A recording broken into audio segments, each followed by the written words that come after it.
नमस्कार, prime debate में आपका स्वागत है और मैं हूं आपके साथ प्रिया तिवारी।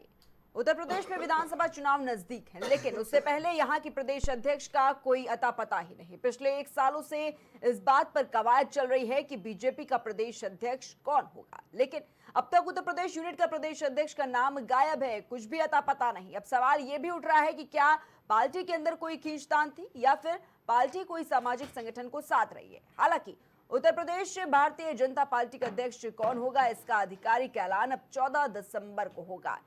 ये जानकारी पूर्व केंद्रीय मंत्री और संगठन चुनाव अधिकारी डॉक्टर महेंद्र नाथ पांडे ने गुरुवार को दी। उन्होंने बताया कि प्रदेश अध्यक्ष के निर्वाचन के लिए 13 दिसंबर को पार्टी के प्रदेश कार्यालय में नामांकन होंगे।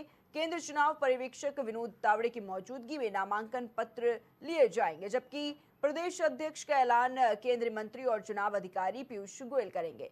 बीजेपी कार्यालय में प्रदेश अध्यक्ष के निर्वाचन का शेड्यूल भी जारी हो गया है। लखनऊ स्थित बीजेपी के प्रदेश कार्यालय में प्रदेश अध्यक्ष के चुनाव के लिए नोटिस बोर्ड पर चुनाव कार्यक्रम का जो नोटिस है उसको लगाया गया है। प्रदेश अध्यक्ष चुनाव को लेकर बीजेपी मतदाता सूची की लिस्ट बीजेपी कार्यालय में लगाई गई है, जिसमें ब्रज क्षेत्र, मंडल, कानपुर क्षेत्र, अवध क्षेत्र और गोरखपुर क्षेत्र तमाम क्षेत्रों को लेकर मतदाता सूची लगाई गई है। बता दें आपको कि चुनाव के लिए आवश्यक प्रांतीय परिषद के सदस्य चुन लिए गए हैं। 403 विधानसभा सीटों में से 327 सदस्य जो है वो चुने गए हैं। 1 साल से अधिक समय से प्रदेश अध्यक्ष की कुर्सी को लेकर संशय जो था, देखिए, वो बरकरार था। मौजूदा प्रदेश अध्यक्ष भूपेंद्र चौधरी का कार्यकाल खत्म हो चुका है और इसके साथ ही प्रदेश अध्यक्ष के लिए कई दावेदारों के नाम भी हैं। भाजपा सपा के पीडीए यानी कि पिछड़ा, दलित और अल्पसंख्यक कार्ड को जवाब देने के लिए यूपी प्रदेश अध्यक्ष के लिए ओबीसी और ब्राह्मण कार्ड को लेकर दाव खेल सकती है। जिस रेस में ओबीसी वर्ग से केंद्रीय राज्य मंत्री पंकज चौधरी, कैबिनेट मंत्री धर्मपाल लोधी और केंद्रीय राज्य मंत्री बीएल वर्मा के नाम चर्चा में है, तो वहीं ब्राह्मण समाज की बात करें तो ब्राह्मण समाज से पूर्व सांसद हरीश द्विवेदी और यूपी बीजेपी महामंत्री गोविंद शुक्ला संभावित उम्मीदवारों में से माने जा रहे हैं। और पार्टी के भीतर यह भी माना जा रहा है कि जातीय संतुलन और क्षेत्रीय समीकरण को ध्यान में रखते हुए ऐसा चेहरा चुना जाएगा जो आगामी चुनावों में बीजेपी के लिए ताकत बन सके और 2027 में एक बार फिर सनातन का झंडा लहराया जाएगा। हालांकि चुनाव कार्यक्रम की अगर बात करें तो इस चुनाव प्रक्रिया के तहत 13 दिसंबर को दोपहर 1 बजे से 2 बजे तक नामांकन दाखिल किए जाएंगे, जिसमें कि केंद्रीय चुनाव पर्यवेक्षक विनोद तावड़े भी लखनऊ में मौजूद रहेंगे। नामांकन के दौरान सीएम योगी आदित्यनाथ और दोनों डिप्टी सीएम के प्रस्तावक के तौर पर मौजूद रहने की संभावना है। सूत्रों के मुताबिक इस बार पार्टी पिछड़े या फिर दलित वर्ग से किसी प्रभावशाली चेहरे को कमान सौंप सकती है। स्वतंत्र देव सिंह सोनकर, पंकज चौधरी और केशव प्रसाद मौर्य जैसे नाम अंदरूनी चर्चा में लगातार बने हुए हैं और 1 साल से खाली पड़ी इस कुर्सी के लिए साध्वी निरंजन ज्योति, दिनेश शर्मा और रमाशंकर कठेरिया जैसे नेता भी दौड़ रहे हैं। लेकिन देखिए, अब 14 दिसंबर को सब साफ हो जाएगा कि आखिर कौन बनेगा यूपी का नया बॉस। हम अपने कार्यकर्ताओं के बीच में से पार्टी अपने सभी दायित्व निर्धारण करती है। इस वर्ष संगठन महापर्व के तहत हम लोगों ने साधारण संस्था, सेक्रेटरी संस्था, स्थानीय समिति, मंडल, जिले के चुनाव की प्रक्रिया पूर्ण करते हुए प्रदेश अध्यक्ष में प्रक्रिया आगे बढ़ानी है। कल प्रदेश अध्यक्ष का नामांकन है राष्ट्रीय परिषद के सदस्यों का, और परसों उस प्रक्रिया का विधिवत समारोह माननीय पीयूष गोयल जी हमारे भारत सरकार के मंत्री हैं, उत्तर प्रदेश संगठन के प्रदेश अध्यक्ष के, राष्ट्रीय परिषद के सदस्यों के चुनाव अधिकारी, उनके आगमन के समय घोषणा होगी और प्रक्रिया का पूरी होगा। तो तमाम जो नाम है वो इस लिस्ट में है। बात की जाए बीएल वर्मा, पंकज चौधरी, साध्वी निरंजन ज्योति, स्वतंत्र देव सिंह, धर्मपाल सिंह, दिनेश शर्मा, अमरपाल मौर्य, ऐसे तमाम नाम जो हैं वो इस लिस्ट में हैं कि आखिर कौन प्रदेश अध्यक्ष उत्तर प्रदेश का बनेगा। और देखिए, ये बड़े सवाल भी उठते हुए नजर आ रहे हैं कि आखिर 1 साल से इसकी चर्चा हो रही थी, लेकिन अभी तक ये तय क्यों नहीं हो पाया।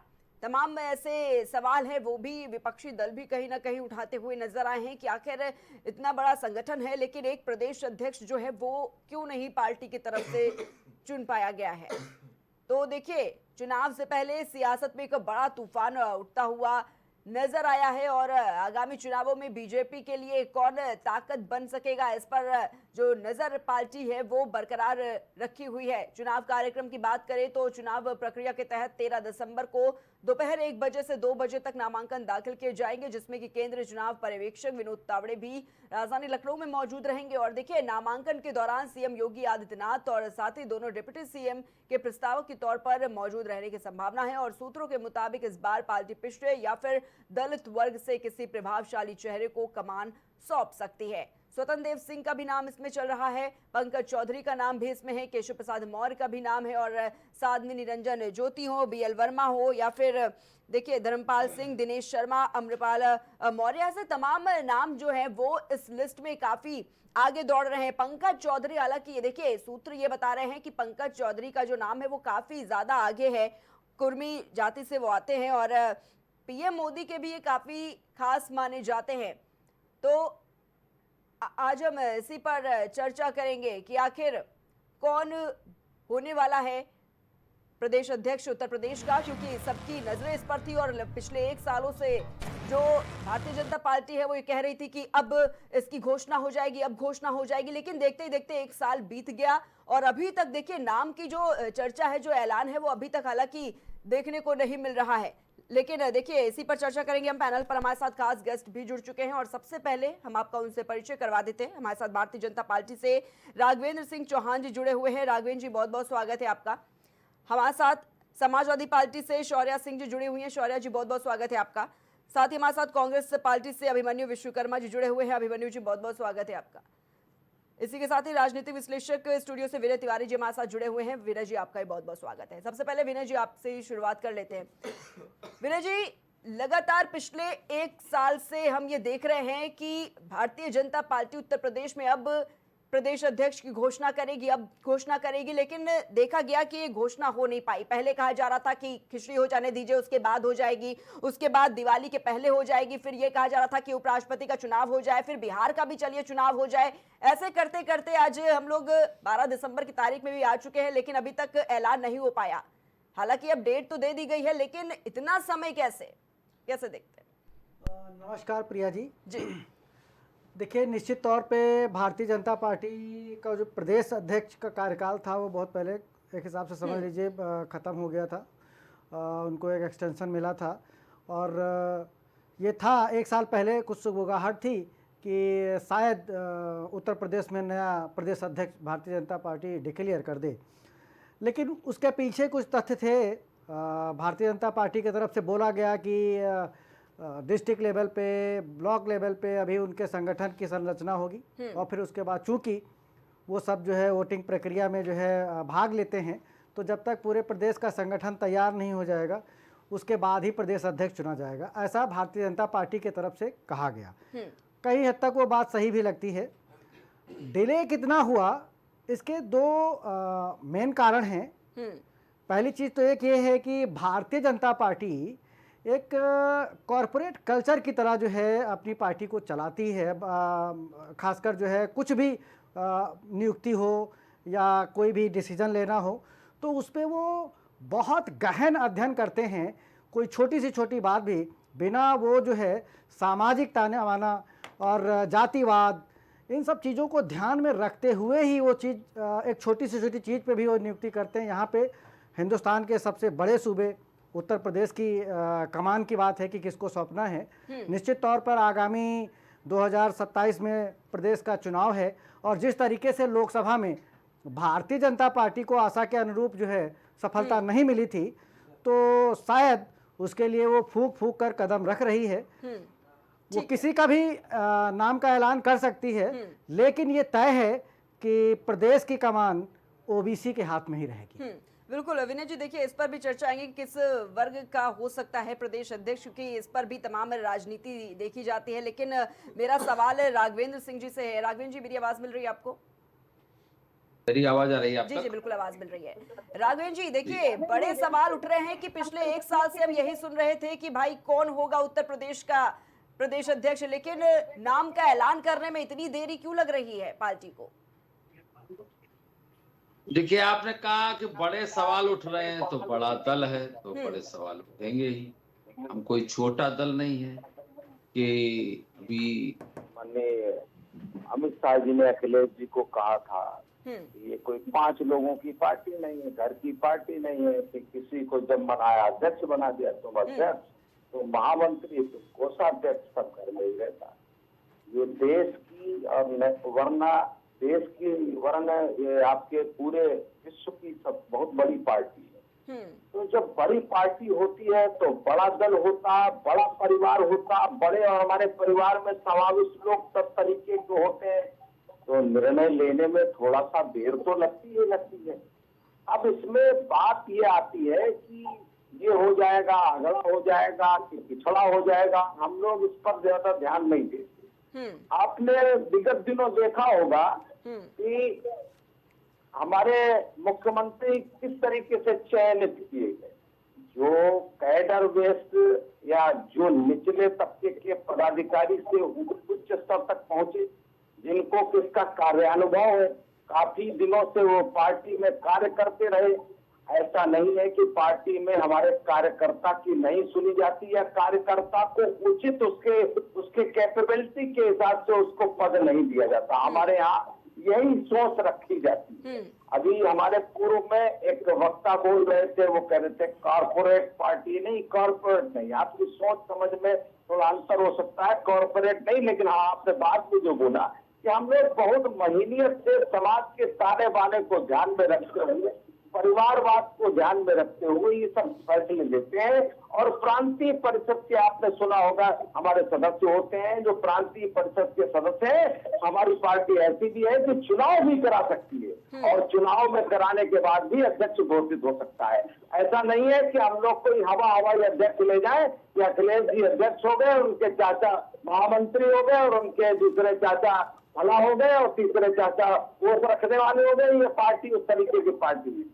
हमारी पार्टी में कार्यकर्ता की कैपेबिलिटी के अनुसार कार्यकर्ता को क्या प्रभुत्व दिया जाए या क्या उसको दायित्व दिया जाए, किस दायित्व को वो ले जाने काबिल है, किस दायित्व को अच्छी तरीके से निभा सकता है, ये हम लोग अच्छी तरीके से जानते हैं। इसी वजह से थोड़ा विलंबित हो रहा है। हाँ, इतनी बारीकी से जांच की जाती है, इतनी बारीकी से परख की जाती है राघवेंद्र जी की 1 साल का समय लग जाता है, 1 साल से ज्यादा का समय लग जाता है।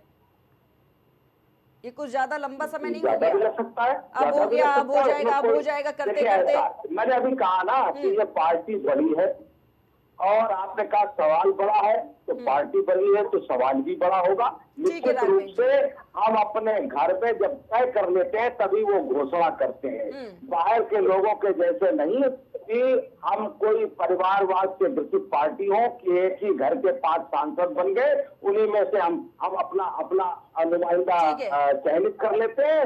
ये बात हमारे गृह मंत्री जी ने, ठीक है राघवेंद्र जी, परिवारवाद का जिक्र हो ही गया है तो शौर्या सिंह जी से भी सवाल ले लेते हैं। ये जो इशारा आपका है वो समझ में आ रहा है किस तरफ जा रहा है।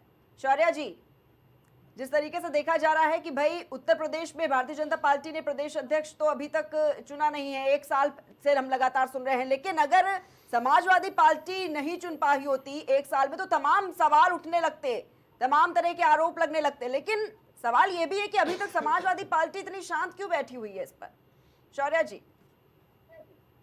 बहुत बहुत धन्यवाद आपके सवाल के लिए। जी जी। देखिए, सबसे बड़ी बात यह है कि मुझे भारतीय जनता पार्टी के प्रवक्ता जो हैं उनकी बातें सुन के मुझे बड़ा ही मतलब हास्यात्मक मेरे साथ वो हो गया कि भाई ये तो वैसी पार्टी है।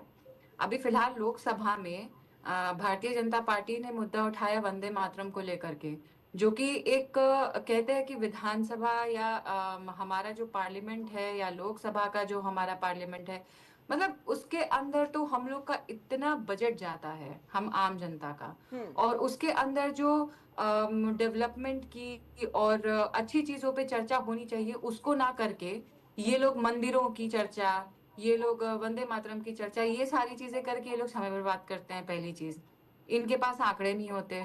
और मैडम, आप इस मुद्दे पे विषय पे चर्चा करना कि 1 साल से इनका प्रदेश अध्यक्ष की सीट ही खाली है, क्या फर्क पड़ता है प्रदेश अध्यक्ष हो चाहे इनका प्रदेश अध्यक्ष ना हो, इन लोगों को तो वैसे भी जी हजूरी जो है अपनी आकाओं की करनी है, तो कोई प्रदेश अध्यक्ष हो चाहे मत हो, उससे क्या इन लोगों को फर्क पड़ता है। और भारतीय जनता पार्टी तो एक ऐसी पार्टी है जो चुनाव होने से 1 महीना पहले या 15 दिन पहले भी कैंडिडेट अपना सुनिश्चित नहीं कर पाती है। तो इन लोगों का प्रदेश अध्यक्ष अगर 1 साल से अभी नहीं आया है तो कोई बहुत बड़ी चीज नहीं है, ये बहुत छोटी चीज है इन लोगों के लिए। ठीक है और शौर्य जी। जहां तक ये कहते हैं परिवारवाद की बात, भाई सबसे पहली चीज है जिसका परिवार होगा वही परिवारवाद करेगा।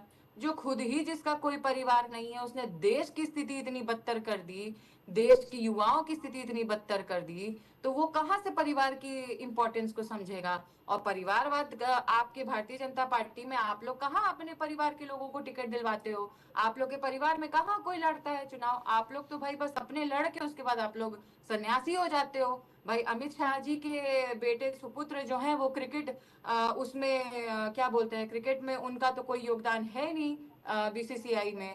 तो भाई ये तो वही बात है ना मैडम की ये लोग करते कहाँ कुछ है, इन लोगों से हो ठीक है जाता शौर्या जी। है ना। ठीक है और शौर्या जी। सबसे सीधी सी बात यही है कि मैं तो यही जानती हूँ कि प्रदेश अध्यक्ष इन लोगों को जरूरत ही नहीं है, क्योंकि इन लोगों को एक ही इन लोग की पॉलिसी है डिवाइड एंड रूल वाली, उससे ज्यादा ये लोग कुछ जानते नहीं है। और जिसको एक कहते हैं कि आज डेवलपमेंट या स्कूल कॉलेजेस ये सारी चीजें, आज हमारा इंडियन करेंसी कहाँ जा रहा है, एयरपोर्ट्स की फ्लाइट्स की क्या स्थिति हो रखी है, उन सारी चीजों से कोई मतलब ही नहीं है इन लोगों को। इन लोगों को सिर्फ सिंपल सी ये बात है कि हम लोग बहुत एक संघ से आते हैं, हम लोग बहुत अच्छे लोगों को चुन के लेके आते हैं। ये लोग ऐसे लोगों को खड़ा करते हैं जो लोग पीठ नीचे झुका करके अपने आका लोगों की जी हजूरी कर सके, उनके मुंह में जबान नहीं होती है। ठीक है वो लोग शौर्या गलत को गलत नहीं कह सकते, सही को सही नहीं कह सकते। ठीक है तो शौर्या जी, शायद ठीक है। ऐसा कोई कैंडिडेट अभी तक इन लोगों को मिलना नहीं होगा, इसीलिए अभी तक कोई नहीं, अब प्रदेश 14 अध्यक्ष नहीं दिसंबर बना की तारीख तो तय कर दी गई है, अब तो साफ हो जाएगा 14 दिसंबर को। एक लंबा वक्त का इंतजार तो जी। कर ही लिया है यहाँ पर, अब 14 तारीख का भी इंतजार कर ही लेते हैं। ठीक है शौर्या जी। अभिमन्यु जी, क्योंकि कांग्रेस की तरफ से भी बड़ी शांति नजर आ रही है अभी तक इस पर। देखिए मैम ऐसा है, ये खींचतान संघ और बीजेपी के बीच में है। देखिए ये राष्ट्रीय अध्यक्ष भी नहीं चुन पा रहे हैं, प्रदेश अध्यक्ष भी नहीं चुन पा रहे हैं। जेपी नड्डा का भी कार्यकाल पूरा हुए बहुत समय बीत गया है, और ये वही जेपी नड्डा हैं जिन्होंने कहा था कि अब हमें संघ की ज़रूरत नहीं है। बीजेपी एक बहुत बड़ी पार्टी बन गई है, जैसा कि बीजेपी के भी प्रवक्ता बता रहे थे कि बीजेपी बहुत बड़ी पार्टी बन गई, बहुत बड़ा परिवार बन गया है। तो आप समझिए इतने बड़े बन गए हैं कि इनको अब संघ की जरूरत नहीं है, ये जेपी नड्डा जी ने बोला था। ठीक है मैम। दूसरा यूपी में हो सकता है दिक्कत इसलिए आ रही हो, ये संघ और बीजेपी भी खींचता है कौन कि और जहरीला व्यक्ति लेके आया जाए, जो नरेंद्र मोदी, योगी जी से, केशव मौर्य जी से भी और जहरीला भाषण दे सकता हो और सांप्रदायिक भाषण दे सकता हो। तो ऐसे अध्यक्ष की तलाश करने में समय तो लगेगा ही। तो ये तय कर रहे होंगे किसको लेके आए जो और सांप्रदायिक माहौल खराब कर पाए, क्योंकि इनको ना तो रुपए की कीमत से मतलब है। दूसरा भी हमारे जो बगल में बैठे हुए हैं विनय तिवारी जी, इन्होंने बोला कि कारपोरेट कल्चर है इनके यहाँ। कारपोरेट कल्चर कैसे है इन्होंने बताया नहीं। देखिए बीजेपी की जो अटल जी के समय में बीजेपी को जो चंदा मिला था वो 88 करोड़ रुपए मिला था, और 2014 में इनके पास जब कांग्रेस की सरकार जब गई जो है 10 साल के बाद, 2014 में इनके पास 215 करोड़ रुपए थे। 2019 में ये 215 करोड़ से बढ़कर कितने हो गए, 3062 करोड़, 3562 करोड़ रुपए। आप कल्पना करिए। और 2024 में ये जो 3562 पे थे ये बढ़ के हो गए 10,107 करोड़ रुपए। तो ये पैसे का और वोट चोरी का घमंड है मैम इनके पास कि हम जब चाहेंगे तब कर लेंगे। ये रातों रात पूरी सरकार बदल देते हैं। आप बात समझिए, ये डेमोक्रेसी तो इनके यहाँ है ही नहीं है। बस बोला, एक ऑर्डर आया कि आप मुख्यमंत्री पद से हटिए, पूरी सरकार ये बर्खास्त कर देते हैं। तो ऐसी पार्टी, इसके बाद इतना चंदा है। आप सोचिए, इलेक्शन कमीशन सोया हुआ है, क्या कर रहा है? ये चंदा आया कहाँ से? इलेक्टोरल बॉन्ड से आया, कंपनियों पे दबाव डाल के आया। उन कंपनियों को ठेके दिए गए, उन कंपनियों ने बदले में इनको चंदा दिया, उन कंपनियों को रियायतें दी गई, चंदा दिया। जो कंपनियां घाटे में चल रही थी उन्होंने भी चंदा दिया इनको करोड़ रुपए का। आप एक कल्पना करिए कि जो कंपनी स्वयं घाटे में चल रही हो वो किसी पार्टी को करोड़ रुपए का चंदा कैसे दे सकती है? तो ये भ्रष्टाचार में लिप्त है। सही कहा इन्होंने, ये कारपोरेट कल्चर ही अपना रहे हैं कि लाभ लो, देश चाहे कहीं जाए, पार्टी का लाभ हो। और ये मैं बता रहा हूँ देरी इस वजह से हो रही है कि ये बहुत ही जहरीला व्यक्ति ढूंढ रहे होंगे जो आने वाले समय में प्रदेश में दंगा करवा सके, ध्रुवीकरण करा सके। इसीलिए बीजेपी को समय लग रहा है। ठीक है विनय जी। विनय जी, अभी आप ये कह रहे थे कि जो प्रदेश अध्यक्ष घोषित होगा कहीं ना कहीं वो ओबीसी वर्ग का ही होगा। देखिए, मैं प्रिया जी आपके इस सवाल का जवाब दूं उससे पहले एक दो चीज़ें हैं। अभी हमारे भाजपा के मित्र और कांग्रेस के मित्र दोनों लोगों ने हमारे कॉरपोरेट कल्चर को अपने अपने तरीके से बताया। मैं दोनों से सहमत नहीं हूं। मेरा जो कॉरपोरेट कल्चर कहने का मतलब था, मैं उसको थोड़ा ब्रीफली बता दूं। मैं वो कंट्राडिक्ट नहीं कर रहा हूँ, मैं बता रहा हूँ कि कॉर्पोरेट कल्चर होता क्या है।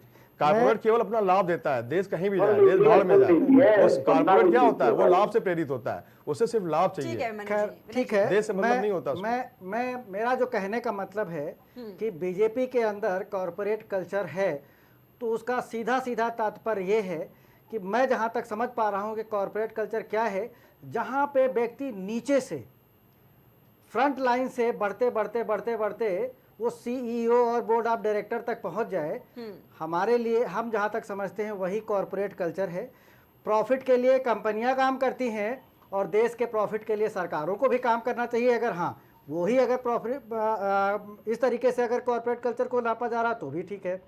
दूसरी चीज़, अभी हमारी बहन बता रही थी कि लोकसभा में कुछ ऐसे मुद्दों पे चर्चा हो रही है, कुछ और महत्वपूर्ण मुद्दों पे चर्चा होनी चाहिए। निश्चित तौर पे हिंदुस्तान में बहुत सारे मुद्दे हैं, महंगाई है, बेरोजगारी है, लॉ एंड ऑर्डर है और सीमा सुरक्षा है। इन सब पे तो चर्चा होनी चाहिए। उसके लिए सदन में हंगामा नहीं होना चाहिए। पक्ष और विपक्ष दोनों को देखना चाहिए, सीखना चाहिए और हमारी बहन की बातों को सुनना भी चाहिए। लेकिन मैं उनकी इस बात से इत्तेफाक नहीं रखता हूं कि वंदे मातरम जैसा मुद्दा वो बेहद संवेदनशील है और इस पे कोई पहली बार ये चर्चा नहीं हो रही है। इस पे पूर्ववर्ती सरकारों ने भी चर्चा किया है, बहुत सारा जो है मतलब इस पे बहस भी हुई है, किस तरीके से उसमें काट छांट की गई है, वही मुद्दे उठाए गए थे। और ये चर्चा तब हुई है जब कॉमन मिनिमम प्रोग्राम, जो कि कोई भी जैसे शीतकालीन अधिवेशन चल रहा है, ये शीतकालीन सत्र चल रहा है, सॉरी, तो इससे पहले सर्वदलीय बैठक हुई होगी। उस सर्वदलीय बैठक में सारे मुद्दे रखे गए होंगे कि इस मुद्दे पे, इस मुद्दे पे, इस मुद्दे पे, विपक्ष के भी मुद्दे रखे गए होंगे कि इन मुद्दों पे आगे चर्चा होगी, ये कानून लाए जाएंगे, ये विधेयक लाए जाएंगे। उस पे उस समय जो है मतलब सारी पार्टियों को बताया गया होगा। तो अगर ये अनावश्यक मुद्दा होता तो शौर्या जी की पार्टी शायद वो सर्वदलीय बैठक में ही उसको वहाँ पे विरोध करती। दूसरी चीज, इंडिगो महत्वपूर्ण मुद्दा था कि वंदे मातरम महत्वपूर्ण मुद्दा था? दूसरी चीज मैं आ रहा हूँ, मैं उस पर ही बताऊंगा। तीसरी चीज, जैसे जय शाह का जो नाम आया, निश्चित तौर पे जय शाह जो है क्रिकेट से रिलेटेड नहीं थे, ठीक वैसे ही जैसे शरद पवार ने भी कभी क्रिकेट नहीं खेला है, लेकिन उससे पहले वो भी बीसीसीआई के अध्यक्ष बन चुके हैं। लेकिन तब अगर वो चीज़ सही थी और आज सही है, आज गलत है, तो ये भी बात सही नहीं लगती है। जो चीज पहले गलत थी वो आज भी गलत होगी, चाहे वो कोई भी करे। देखिए, मैं आपके बीच में नहीं बोला, जो है आपको अगर कुछ नहीं, आप उसको सही ठहरा रहे हैं। नहीं, अगर शरद जी ने गलत किया तो क्या मतलब जय शाह को भी गलत करने, अमित शाह को भी गलत करने का लाइसेंस मिल जाता है? मैं कह रहा हूँ कि अगर उस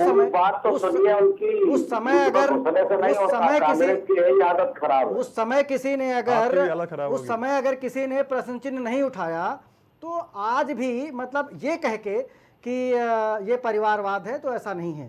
तो फिर आपका क्वेश्चन जो आपने कहा, देखिए है क्या कि लोकसभा के चुनाव में भाजपा को एक गहरी चोट लगी है और वो वहाँ पे उनका जो पिछड़ा और दलित वोट बैंक था, वो कहीं ना कहीं उसमें सेंध महागठबंधन ने और खासकर अखिलेश यादव ने अपनी रणनीति अच्छी तरीके से बना के, टिकट वितरण को सही से करके कहीं ना कहीं उस पर जो है सेंध मारी।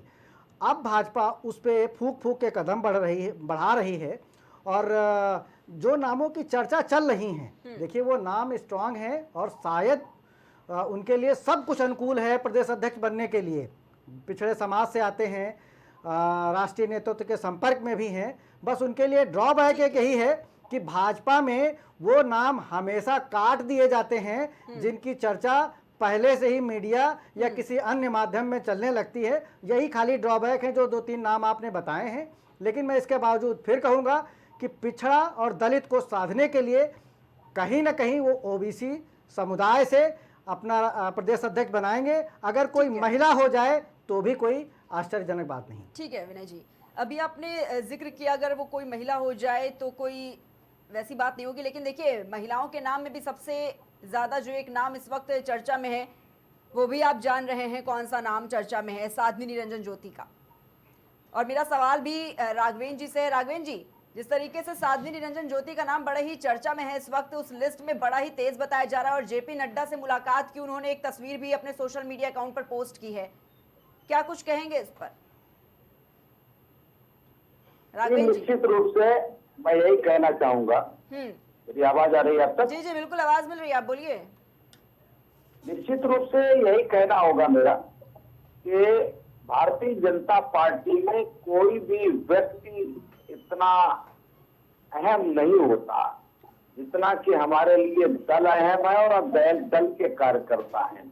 निचले पायदान से अभी हमारे जो पूर्व में वक्ता बोल रहे थे, उन्होंने कहा कि जो नाम चर्चा में होते हैं वो नाम दरकिनार भी हो सकते हैं, जो मीडिया में आते हैं वो भी दरकिनार हो सकते हैं। तो आपने पिछले दिनों में सब देख लिया कि हमारे यहाँ जो कार्यकर्ता है और जो कार्यकर्ता कार्य करता है और कार्य के लिए ही अपने सर्वस्व को क्या साध्वी निरंजन ज्योति हो सकती है? आप इसका जवाब दे दीजिए सर, क्या साध्वी निरंजन ज्योति हो सकती है? कोई ऐसा नहीं है, जितने नाम उन्होंने गिनाए कि वो व्यक्ति किसी रेस में नहीं है या कोई ऐसा है कि वो नहीं बन सकते। सभी कैपेबल महिलाओं में सिर्फ उनका ही नाम आगे आ रहा है। उन्होंने अपने सोशल मीडिया पर एक तस्वीर भी साझा की है, कयासी लगाए जा रहे हैं, कोई स्टैंप भी लगाई जा रही है। राघवेंद्र जी, लेकिन मेरा ये सवाल, क्या ये नाम हो सकता है महिलाओं की लिस्ट में? एक ही नाम सबसे ज्यादा चर्चा में है, साध्वी निरंजन ज्योति जी का। देखिए ऐसा है, मैं इस तरीके की बातें नहीं करना जानता हूँ जो जिसका सर पैर कुछ ना हो, और ये निश्चित रूप से वो भी हो सकती हैं, अन्य जितने नाम है वो भी हो सकते हैं, और कार्यकर्ता सभी हो सकते हैं। कोई कार्यकर्ता अछूता नहीं रहता। प्रांतीय परिषद भी वोट कर सकती है, प्रांतीय परिषद के वोट से तय हो सकता है। हमारा शीर्ष नेतृत्व इसके लिए नाकाफी है, और देखिए हमारा शीर्ष नेतृत्व जो है वो जो तय करेगा वो, और कार्यकर्ताओं के बीच का सामंजस्य बैठा वो हम 14 दिसंबर को फिर देख लेंगे। मीडिया में तो तमाम नामों की चर्चा है। अनर्गल प्रलाप करने से कोई फायदा नहीं है। ठीक है, जो अभी कांग्रेस के प्रवक्ता कह रहे थे, उन्होंने, भाई देखिए आपका पेट दर्द क्यों हो रहा है? आपका तो स्वयंभू नेता बैठा हुआ है, खड़गे जी हैं, खड़गे जी को उन्होंने पुतला बनाकर खड़ा कर दिया है। हम पुतले नहीं बनाते, हम नेता बनाते हैं, और नेता जो है जो दल बांधता है वो नेता होता है। आपके यहाँ दल तोड़ने वाला सारे फैसले जो है अमित शाह जी लेते हैं, तो नड्डा जी पुतले हैं क्या? ठीक है, अलग ट्रैक पे मत लेकर जाइए डिबेट को। ठीक है विनय जी, एक्सपोर्ट करता है, ऐसे साध्वी निरंजन ज्योति का ये जो नाम चर्चाओं में है, और आप ये भी अच्छे से जानते हैं कि मीडिया में वही तमाम ऐसे नाम चल रहे हैं, हर जगह तमाम ऐसे नाम चल रहे हैं, कोई स्टैंप नहीं लगी है उस पर, वो हम 14 दिसंबर को देख लेंगे। लेकिन विनय जी, महिलाओं का नाम हो सकता है, और महिलाओं में सिर्फ एक ही नाम सबसे आगे इस वक्त दौड़ रहा है, और वो है साध्वी निरंजन ज्योति जी का। और वो जिस तरीके से जेपी नड्डा से मुलाकात करती हैं, देखिए कयास भी ऐसे ही लगाए जाते हैं। वो उन्होंने मुलाकात की, सोशल मीडिया पर उन्होंने तस्वीर साझा कर दी, उसके बाद तमाम तरह की अटकलें लगाई जा रही है कि भाई महिलाओं का अगर है तो देखिए वही एक नाम सबसे आगे है। क्या लगता है कि हो सकती है विनय जी? देखिए निश्चित तौर पे पूरे हिंदुस्तान में महिलाओं में खासकर भाजपा के प्रति जो है नरम रुख, और भाजपा के शीर्ष नेतृत्व ने भी, देखिए महिला आरक्षण भी वही लेके आए। अभी हाल में ही अगर बिहार में चुनाव हुआ तो वहाँ पर भी महिलाओं के लिए जैसी योजनाएं नीतीश सरकार ने की, और जिस तरीके से महिलाओं ने बढ़ चढ़ के हिस्सा लिया, और उसका नतीजा बिहार में कहीं ना कहीं एनडीए को मिला।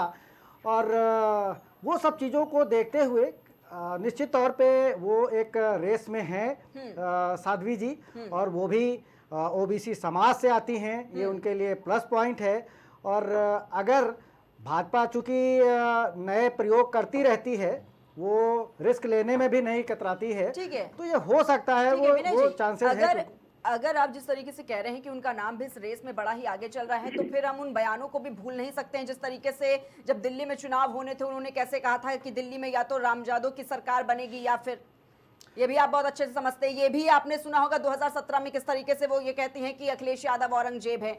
उनका एक बयान ये भी काफी प्रचलित था, लोकसभा का जब चुनाव होना था तब उन्होंने ये कहा था कि पाकिस्तान में घुसकर मारने वाले पीएम चाहिए या फिर संसद के अंदर आंख मारने वाले पीएम चाहिए।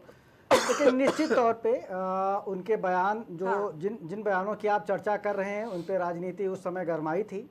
अब ये कहना कि वही केवल जो है अमर्यादित बातों को जो है रखती हैं, भाषा प्रयोग करती हैं, ऐसा नहीं है। पार्टी में, सारी पार्टियों में ऐसे आपको नेता मिलेंगे और जो अमर्यादित भाषा का प्रयोग करते हैं और उन्हें पार्टी में उनको पुरस्कार भी दिया जाता है, अच्छे पदों पर रखा जाता है। ये तो सब दलों को सोचना चाहिए कि मर्यादित भाषण दें उनके नेता। साध्वी जी के साथ एक ये है कि कहीं ना कहीं वो एक कट्टर हिंदुत्व को भी रिप्रेजेंट करती हैं और उस नाते भी, और कहीं ना कहीं संघ से भी उनका एक गहरा लगाव है, नज़दीकियां हैं। तो ये कुछ समीकरण हैं जो उनको भी रेस में एक मजबूत कैंडिडेट की तरह आगे प्रेजेंट कर रही हैं। अब तो हालांकि भाजपा के बारे में वो चाहे मुख्यमंत्री का नाम हो या प्रदेश अध्यक्ष का नाम हो या राष्ट्रीय अध्यक्ष का नाम हो, ये कयास लगाना अक्सर जो है विफल होता है। दो लोगों के अलावा शायद तीसरे लोगों को पता हो कि शायद अगला प्रदेश अध्यक्ष कौन होने वाला है। ठीक है शौर्या जी, शौर्या जी मेरी आवाज मिल रही है आपको? जी जी बोलिए। देखिए, सबसे बड़ी बात ये है मैडम कि मौके पे देश के हालात जिस तरीके से चल रहे हैं, डिटेक्शन सेंटर्स बनाए जा रहे हैं और बांग्लादेशियों को पकड़ा जा रहा है, घुसपैठियों को खोजा जा रहा है जो 11 साल में नहीं खोजा जा पाया। तो आज अगर हम प्रदेश अध्यक्ष की बात करते हैं एक रूलिंग पार्टी की, जो एक ऐसी कम्युनिटी को बिलोंग करे, जो एक, जैसे हमारे यहाँ एक होता है ना कि आप एक कुर्सी पे किसी प्रधान को बैठा दीजिए जो एक चोला पहन के बैठा हो, तो वो बाकी दूसरे किसी धर्म वाले के साथ जस्टिस नहीं कर सकता। तो उसी तरह मैं ये बात कहूंगी कि आज के मौके को देखते हुए हमारे भारतीय जनता पार्टी से ही ऐसी भी महिलाएं निकली हैं, सुषमा स्वराज जी भी निकली हैं, जो बुद्धिजीवी और उनके भाषण को दुनिया सुनती थी, हम लोग भी सुनते हैं। और इसी भारतीय जनता पार्टी से एक मोहतरमा रेखा जी भी निकली हैं, जो ये आज कहती हैं कि AQI को आप किसी भी डिवाइस से नाप सकते हैं। तो वाकई एक महिला बैठे प्रदेश अध्यक्ष की कुर्सी पे, लेकिन मेरा ये मानना है कि एक किसी जाति धर्म के हिसाब से किसी एक कम्युनिटी को जस्टिफाई करने वाले किसी एक व्यक्ति को ऐसे कुर्सी पे नहीं बैठाना चाहिए जो बाकी किसी धर्म वालों को उस नजरिए से उसके साथ जस्टिस ना कर पाए। और दूसरी चीज मैं ये भी कहना चाहूंगी कि मैं पूरी उम्मीद करती हूँ भारतीय जनता पार्टी से कि वो किसी महिला को बैठाएं और पीडीए की महिला को बैठाएं, जो पीडीए समाज से आती हो और पीडीए के लोगों को जोड़ सके, क्योंकि पीडीए के लोगों के अंदर आप लोगों को लेकर के जो भावनाएं हैं वो शून्य है, बहुत खराब है और बहुत जहरीली। ठीक है। और मनु जी? मैम देखिए, बीजेपी का आंतरिक मामला है, वो अपना अध्यक्ष चुन सकते हैं, कोई भी पार्टी अपना अध्यक्ष चुन सकती है, लेकिन बीजेपी की मंशा क्या है? आप देखिए अपराध बढ़ रहा है। आज ही देखिए औरैया में एक बच्ची जो है मर गई कफ सिरप पी के। अब सोचिए कि मुख्यमंत्री क्या कर रहा है, सिस्टम क्या कर रहा है, और यहाँ पे जो है तस्करी हो रही है, कफ सिरप की तस्करी हो रही है, बड़े बड़े लोग पकड़े जा रहे हैं, मुख्यमंत्री के स्वजाती पकड़े जा रहे हैं, लेकिन अब बुलडोजर नहीं चल रहा है। अगर यही कोई OBC SC ST वर्ग का व्यक्ति होता या कोई मुस्लिम होता तो अभी तक उसके घर पे बुलडोजर चल चुका होता है, सारी संस्थाओं की रेड हो चुकी होती उसके यहाँ, तहसीलदार और DM जाके उसका घर गिराने का आदेश पारित कर चुके होते सब। लेकिन क्या है, बच्चियाँ लगातार मर रही हैं, नकली जो है दवाई बिक रही है, जो है समझ लीजिए, शिक्षा का बुरा हाल है। और इनके शासनकाल में लोगों ने देखा है किसानों पे कितने अत्याचार हुए हैं, किसानों पे जो है थार जीप चढ़ा दी गई, कुछ हुआ उनका? कुछ नहीं हुआ उनका। तो 700 किसान मर गए, यही मोदी जी कह रहे थे क्या मेरे लिए मरे हैं किसान? ये सोच है भारतीय जनता पार्टी की।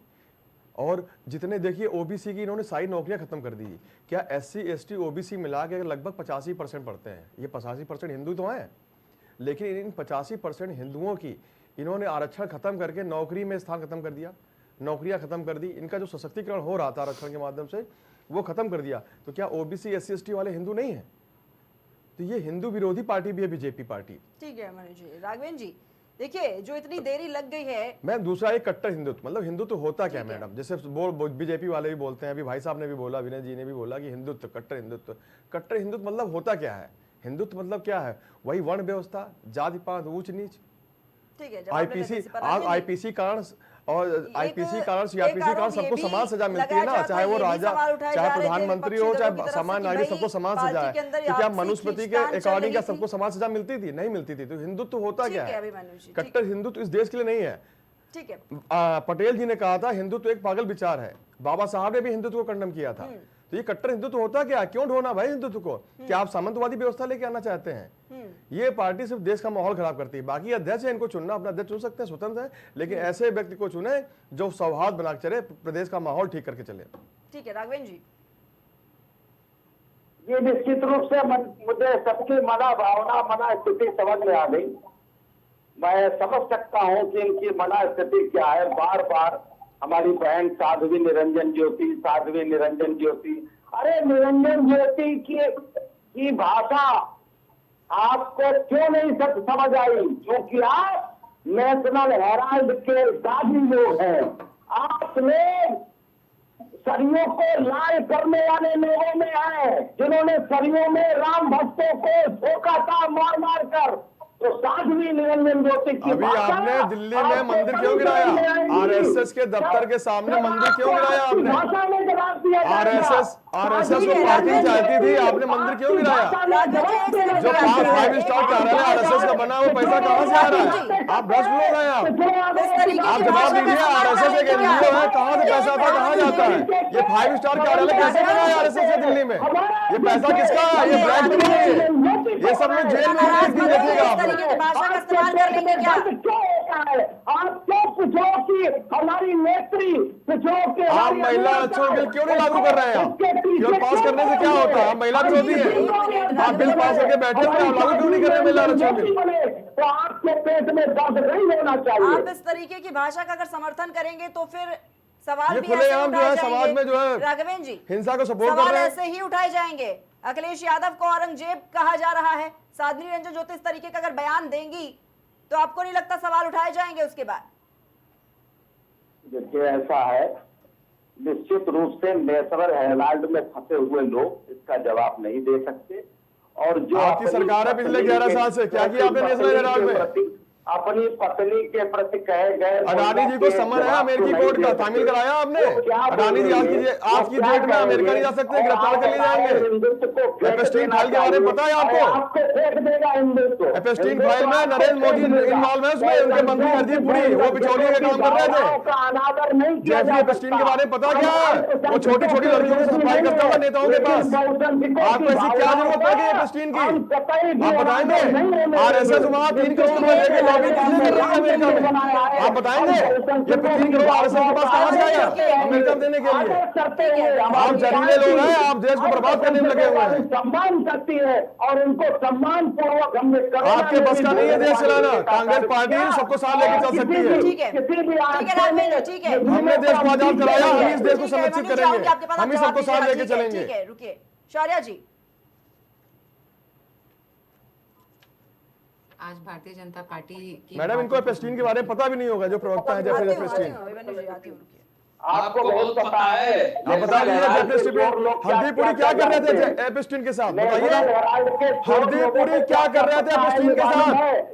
आप यहाँ ठीक है, पर रुकिए किसी आप। का वक्त जाया करने आए, बीच में बोलना आरएसएस ने अमेरिका में 3 करोड़ घूस क्यों दी? लॉबिंग क्यों करवा रहे हैं? ठीक और है, वो मनु जी, ठीक है। उसी कंपनी, ठीक है, वही रुकिए कंपनी आप। पाकिस्तान के लिए भी लॉबिंग मनु करती जी, है अमेरिका ठीक है, में। रुकिए शौर्या जी से जवाब आप देंगे, यहाँ पाकिस्तान का विरोध करते हैं, आप उसी कंपनी का सहारा लेते हैं जो पाकिस्तान के लिए भी लॉबिंग करती है। आरएसएस ने उसी कंपनी को 3 करोड़ रुपए दिए अमेरिका में, आपको पता है कि नहीं? आपको जवाब दीजिएगा, रुक जाइए पहले आप। शौर्या जी जवाब एक बार दीजिए। पता कर लीजिए एपस्टीन के बारे में, हरदीप पुरी क्या करने गए उनके पास। इसीलिए आप डोनाल्ड ट्रंप के सामने बोल नहीं पा रहे हैं, क्योंकि डोनाल्ड ट्रंप के पास सारी फाइलें हैं आपकी मोदी जी की। क्या क्या कर रखे हैं लोग ने। सवाल लूंगी, आप जवाब दीजिएगा। ठीक है, रुकिए आप।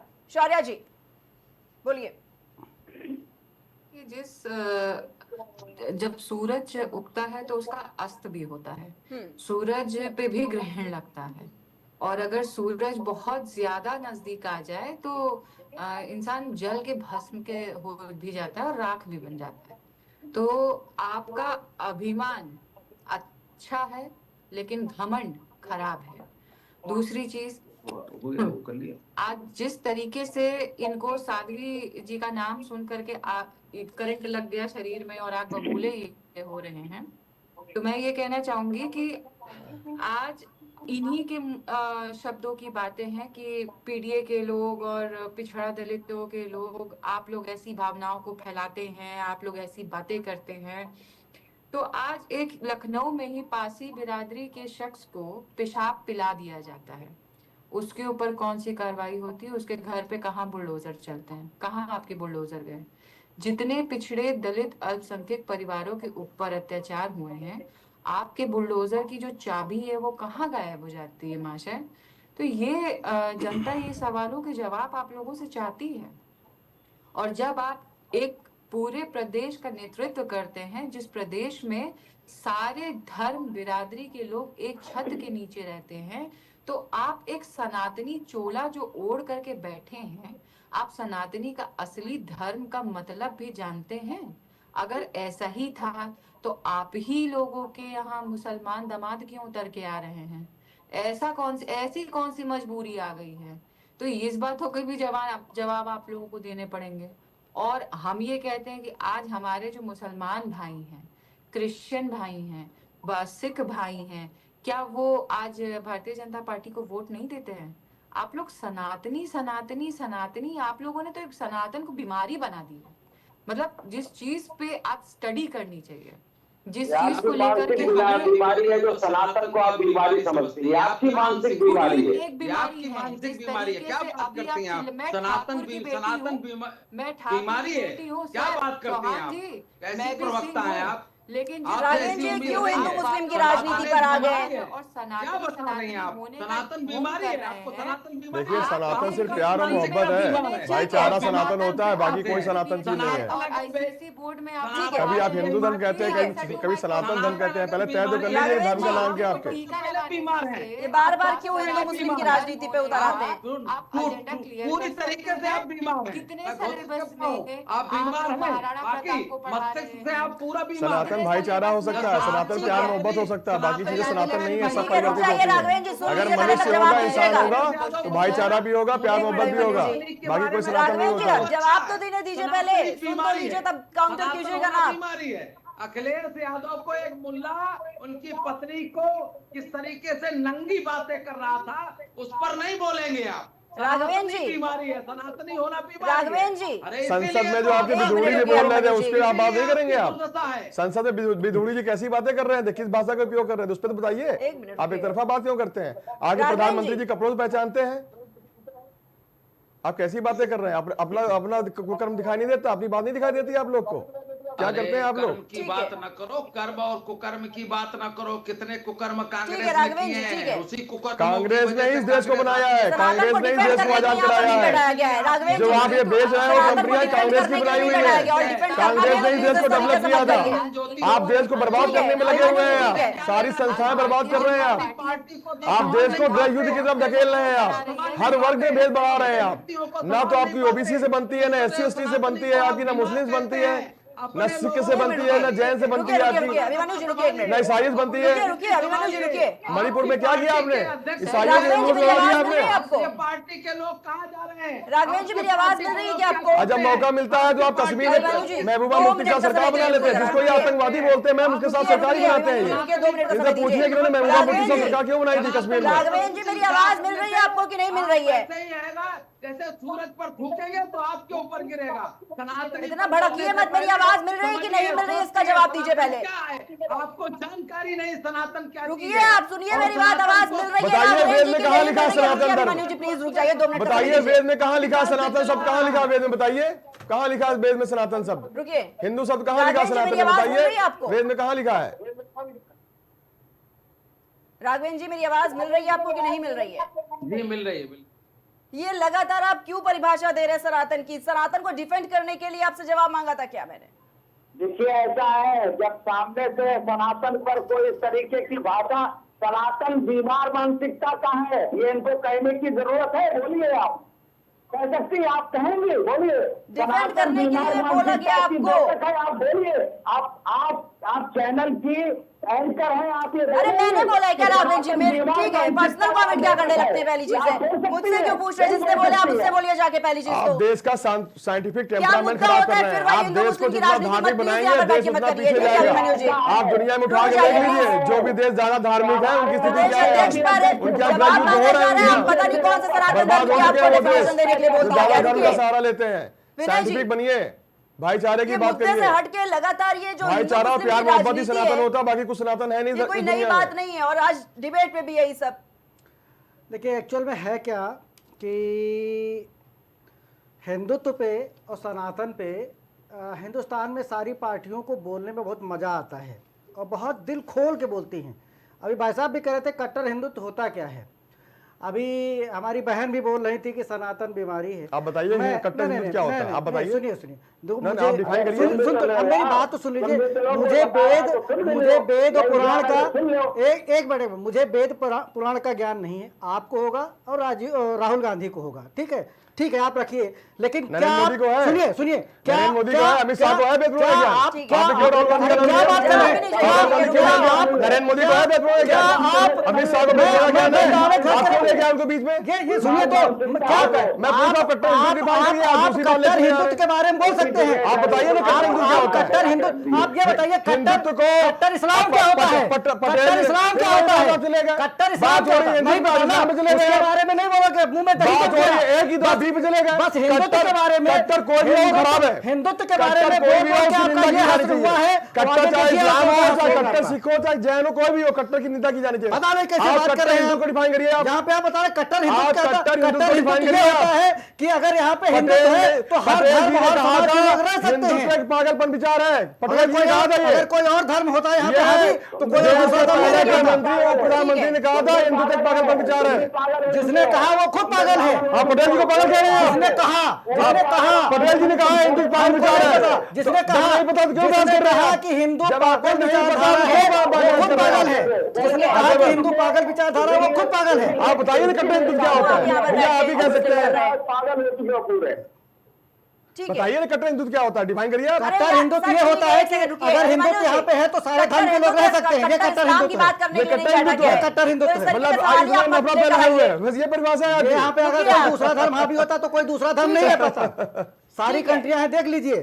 ठीक है विनय जी, देखिए कहा यह जा रहा है कि लोग कुर्ता पैजामा पहले से ही सिलवा रहे हैं, क्योंकि किसका नाम आ जाए इस पर अभी कुछ भी नहीं कहा जा सकता, क्योंकि कहीं उनके नाम की लॉटरी ना निकल आए। लोगों के मन में यह भी संशय चल रहा है। आपने भी जिस तरीके से पहले ही बताया कि भाई तमाम नाम ऐसे हैं लेकिन अभी स्टैंप नहीं लगा हुआ है किसी पर, तो हम ये नहीं कह सकते नहीं नहीं यही नाम आगे है रेस में। आगे तो बहुत सारे नाम है, और ऐसा पहले भी इस राजनीति में देखने को मिल चुका है कि एक ये जो पर्ची वाला खेल है, इस पर भी सवाल उठ रहे हैं विनय जी कि क्या जब मुख्यमंत्री पर्ची से बन सकते हैं तो क्या प्रदेश अध्यक्ष भी बन सकते हैं?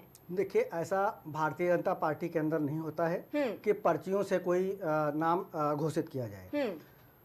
राष्ट्रीय नेतृत्व ने कुछ न कुछ डिसीजन इस मामले में ले लिया होगा। इनके संगठन मंत्री जो हैं वो शायद दिल्ली से रवाना हो चुके हैं, लखनऊ पहुंचने ही वाले होंगे या पहुंच गए होंगे।